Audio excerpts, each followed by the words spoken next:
சென்னை தலைமை செயலகத்தில் HMPV virus குறித்து மருத்துவம் மற்றும் மக்கள் நல்வாழ்வுத்துறை அமைச்சர் மா. சுப்பிரமணியன் தலைமையில் மருத்துவத்துறை உயரதிகாரிகளின் ஆலோசனைக் கூட்டம் நடைபெற்றது.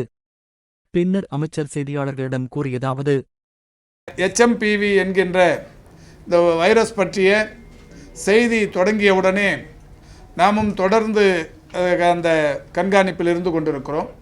இதுவரை WHO பொறுத்தவரை இதுபோன்ற ஏதாவது அவசர கால நிலைகளில் அவர்களே அறிவிப்பார்கள். ஒவ்வொரு நாடும் என்னென்ன வகைகளில் இதை கண்காணிக்க வேண்டும், என்னென்ன மாதிரியான நடவடிக்கைகளை எடுக்க வேண்டும் என்று அவர்களே அறிவுறுத்துவார்கள். இதுவரை WHO சார்பில் எந்தவிதமான அறிவுறுத்தலும் இல்லை. நேற்று மாலை நம்முடைய மருத்துவத்துறை செயலாளர் ஒன்றிய அரசு அவர்களின் மூலம் ஒரு கூட்டம் காணொளி வாயிலாக நடத்தப்பட்டது.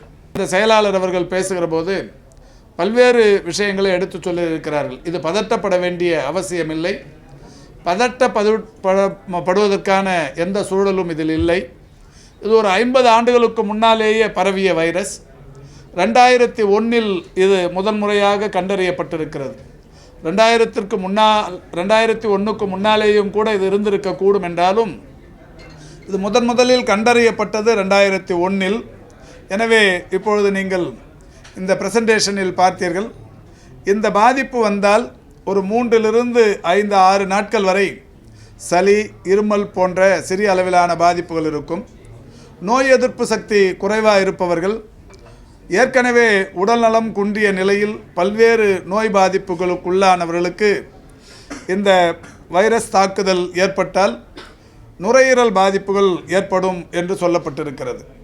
அந்த வகையில் அவர்கள் அரசின் சார்பில் ஏற்கனவேயும் கூட இந்த பருவமழை தொடங்குகிற போது வருகிற காய்ச்சல், இருமல் போன்ற அந்த உபாதைகள் இருக்கிற போதே கூட முகக்கவசம் அணிவது, தனிமனித இடைவெளியை கடைபிடிப்பது, பொது இடங்களுக்கு செல்லுகிற போது முகக்கவசங்களை அணிந்து செல்வது மாதிரியான பாதுகாப்பு நடவடிக்கைகளை எடுப்பது என்பது தொடர்ந்து இன்றைக்கு உலகம் முழுவதும் இருந்து வருகிற ஒரு நிலை.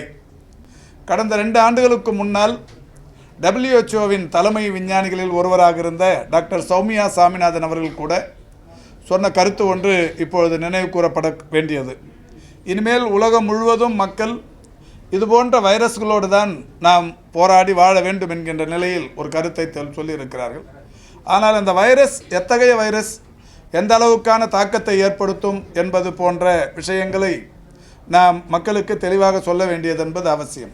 3 5 நாட்களில் இது தானாகவே குணமாகக்கூடியது.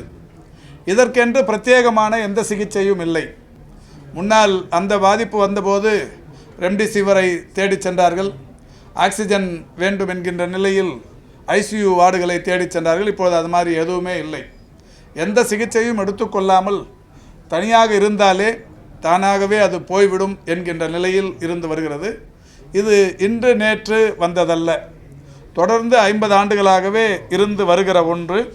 எனவே இது பற்றி பெரிய அளவில் நாம் பதட்டப்பட வேண்டிய அவசியமில்லை. தமிழ்நாட்டை பொறுத்தவரை சேலத்தில் ஒன்றும் சென்னையில் ஒன்றுமாக இருவருக்கு இந்த வைரஸ் பாதிப்புகள் கண்டறியப்பட்டிருக்கிறது. இந்த வைரஸ் பற்றிய பெரிய அளவிலான வதந்திகள் இன்றைக்கு மக்களை பெரிய அளவில் அச்சுறுத்தி இருக்கிறது.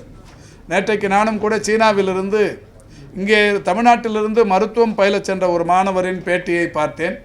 அவர் காணொளி வாயிலாக சைனாவின் மார்க்கெட் பகுதி, மக்கள் நடமாட்டம் மிகுந்த பகுதிகளை எல்லாம் காட்டி யாரும் பதட்டப்படாமல் பயப்படாமல் சைனாவில் சகஜ வாழ்க்கை வாழ்ந்து கொண்டிருக்கிறார்கள். ஆனால் நம்முடைய தமிழ்நாட்டில் பெரிய அளவில் இது பதட்டப்படுத்தப்பட்டிருக்கிறது என்கின்ற விஷயத்தை அவரும் கூட சொல்லியிருக்கிறார்.